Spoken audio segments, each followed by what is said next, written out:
श्रीमद्भागवत महापुराण द्वादश स्कंद अध्याय 9। श्रीमद्भागवत महापुराण द्वादश स्कंद नवम अध्याय। मार्कंडेय जी का माया दर्शन। सूत जी कहते हैं, जब ज्ञान संपन्न मार्कंडेय जी मुनि ने इस प्रकार स्तुति की, तब भगवान नरनारायण ने प्रसन्न होकर मार्कंडेय जी से कहा। भगवान नारायण ने कहा, सम्मान्य ब्रह्मर्षि शिरोमणि, तुम चित्त की एकाग्रता, तपस्या, स्वाध्याय, संयम और मेरी अनन्य भक्ति से सिद्ध हो गए हो। तुम्हारे इस आजीवन ब्रह्मचर्य व्रत की निष्ठा देखकर हम तुम पर बहुत ही प्रसन्न हुए हैं। तुम्हारा कल्याण हो। मैं समस्त वर देने वालों का स्वामी हूँ, इसलिए तुम अपना अभीष्ट वर मुझसे मांग लो। मार्कंडेय जी मुनि ने कहा, देव देवेश, शरणागत भयहारी अच्युत, आपकी जय हो, जय हो। हमारे लिए बस इतना ही वर पर्याप्त है कि आपने कृपा करके अपने मनोहर स्वरूप का दर्शन कराया। ब्रह्मा शंकर आदि देवगण योग साधना के द्वारा एकाग्र हुए मन से ही आपके परम सुंदर श्री चरण कमलों का दर्शन प्राप्त करके कृतार्थ हो गए हैं। आज उन्हीं आपने मेरे नेत्रों के सामने प्रकट होकर मुझे धन्य बनाया है। पवित्र कीर्ति महानुभावों के शिरोमणि कमल नयन, फिर भी आपकी आज्ञा के अनुसार मैं आपसे वर मांगता हूँ। मैं आपकी वह माया देखना चाहता हूँ जिससे मोहित होकर सभी लोक और लोकपाल अद्वितीय वस्तु ब्रह्मा में अनेकों प्रकार के भेद विभेद देखने लगते हैं। सूत जी कहते हैं, शौनक जी, जब इस प्रकार मार्कंडेय जी मुनि ने भगवान नरनारायण की इच्छानुसार स्तुति पूजा कर ली एवं वरदान मांगा लिया, तब उन्होंने मुस्कुराते हुए कहा, ठीक है, ऐसा ही होगा। इसके बाद वे अपने आश्रम बद्रीवन को चले गए। मार्कंडेय जी मुनि अपने आश्रम पर ही रहकर निरंतर इस बात का चिंतन करते रहते कि मुझे माया के दर्शन कब होंगे। वे अग्नि, सूर्य, चंद्रमा, जल, पृथ्वी, वायु, आकाश एवं अंतःकरण में और तो क्या, सर्वत्र भगवान का ही दर्शन करते हुए मानसिक वस्तुओं से उनका पूजन करते रहते। कभी कभी तो उनके हृदय में प्रेम की ऐसी बाढ़ आ जाती कि वे उसके प्रवाह में डूबने उतराने लगते। उन्हें इस बात की भी याद न रहती कि कब कहाँ किस प्रकार भगवान की पूजा करनी चाहिए। शौनक जी, एक दिन की बात है, संध्या के समय पुष्पभद्रा नदी के तट पर मार्कंडेय जी मुनि भगवान की उपासना में तन्मय हो रहे थे। ब्राह्मण, उसी समय एकाएक बड़े जोर की आंधी चलने लगी। उस समय आंधी के कारण बड़ी भयंकर आवाज होने लगी और बड़े विकराल बादल आकाश में मंडराने लगे। बिजली चमक चमक कर कड़कने लगी और रथ के धुरे के समान जल की मोटी मोटी धाराएं पृथ्वी पर गिरने लगी। यही नहीं, मार्कंडेय जी मुनि को ऐसा दिखाई पड़ा कि चारों ओर से समुद्र समूची पृथ्वी को निगलते हुए उमड़े आ रहे हैं।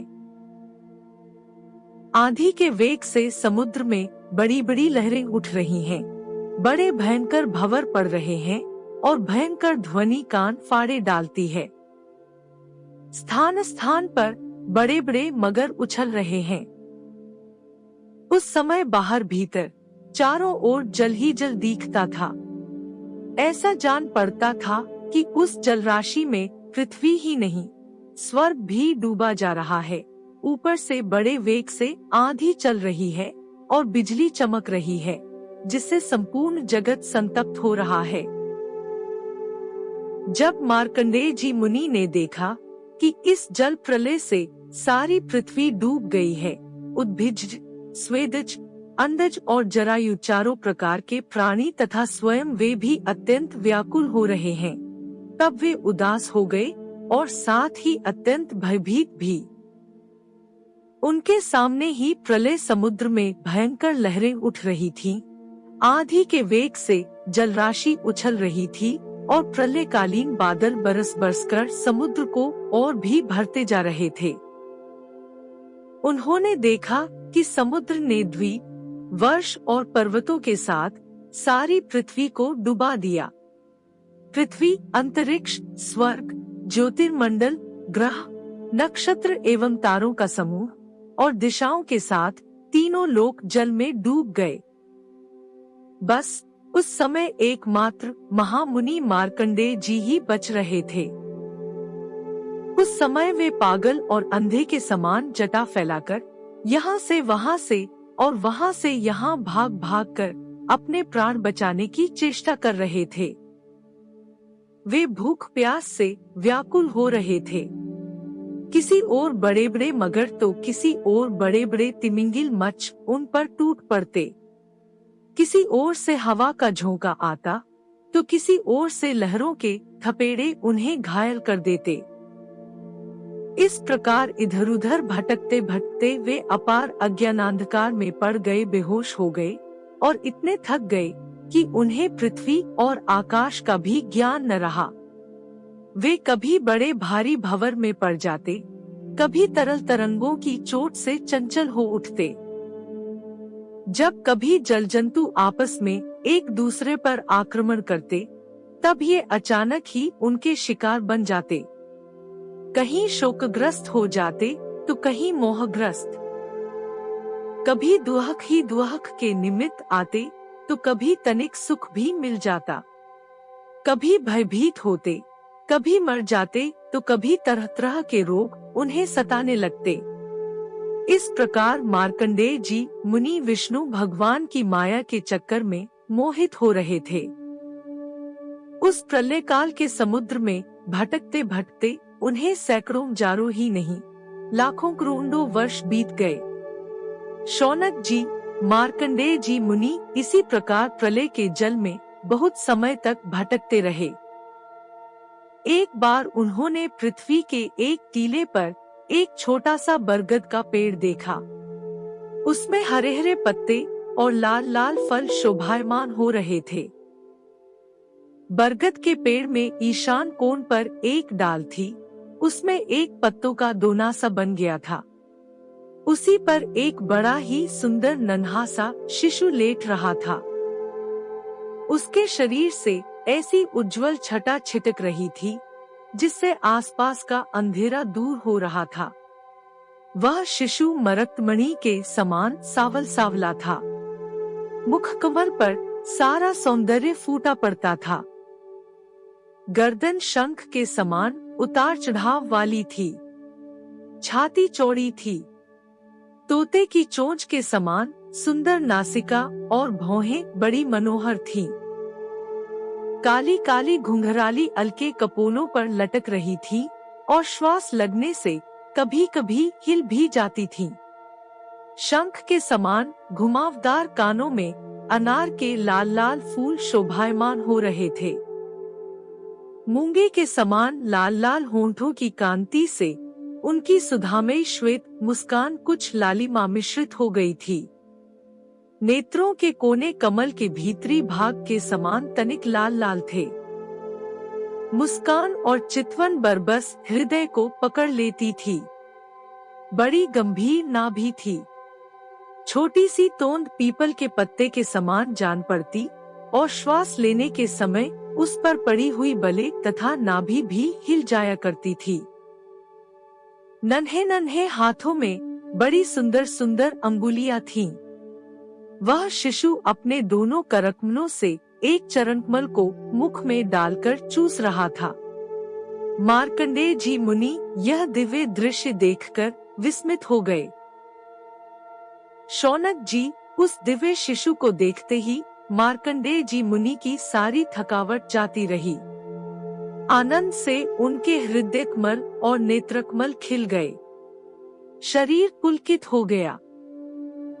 उस नन्हे से शिशु के इस अद्भुत भाव को देखकर उनके मन में तरह तरह की शंकाएं, यह कौन है इत्यादि आने लगी और वे उस शिशु से ये बातें पूछने के लिए उसके सामने सरक गए। अभी मार्कंडेय जी पहुंच भी न पाए थे कि उस शिशु के श्वास के साथ उसके शरीर के भीतर उसी प्रकार घुस गए जैसे कोई मच्छर किसी के पेट में चला जाए।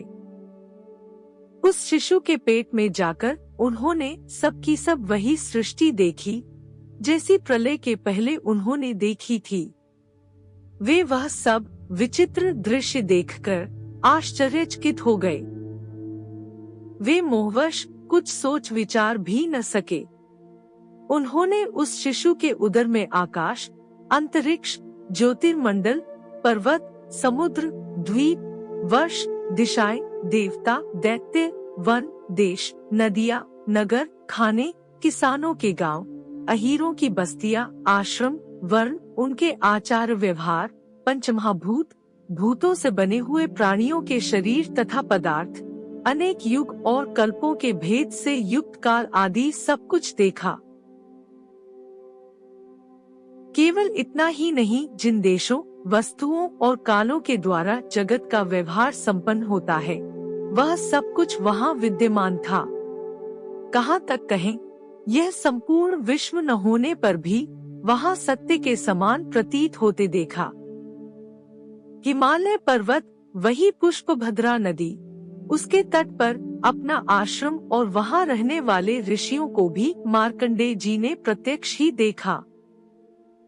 इस प्रकार संपूर्ण विश्व को देखते देखते ही वे उस दिव्य शिशु के श्वास के द्वारा ही बाहर आ गए और फिर प्रलयकालीन समुद्र में गिर पड़े। अब फिर उन्होंने देखा कि समुद्र के बीच में पृथ्वी के टीले पर वही बरगद का पेड़ ज्यों का त्यों विद्यमान है और उसके पत्ते के दोने में वही शिशु सोया हुआ है। उसके अधरों पर प्रेमामृत से परिपूर्ण मंद मंद मुस्कान है और अपनी प्रेमपूर्ण चितवन से वह मार्कंडेय जी की ओर देख रहा है।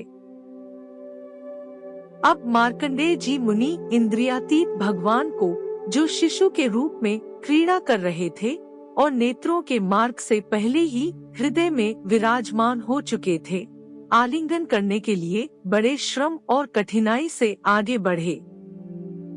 परंतु शौनक जी भगवान केवल योगियों के ही नहीं, स्वयं योग के भी स्वामी और सबके हृदय में छिपे रहने वाले हैं। अभी मार्कंडेय जी मुनि उसके पास पहुंच भी न पाए थे कि वे तुरंत अंतर्धान हो गए, ठीक वैसे ही जैसे अभागे और असमर्थ पुरुषों के परिश्रम का पता नहीं चलता कि वह फल दिए बिना ही क्या हो गया। शौनक जी उस शिशु के अंतर्धान होते ही वह बरगद का वृक्ष तथा प्रलयकालीन दृश्य एवं जल भी तत्काल लीन हो गया और मार्कंडेय जी मुनि ने देखा कि मैं तो पहले के समान ही अपने आश्रम में बैठा हुआ हूँ।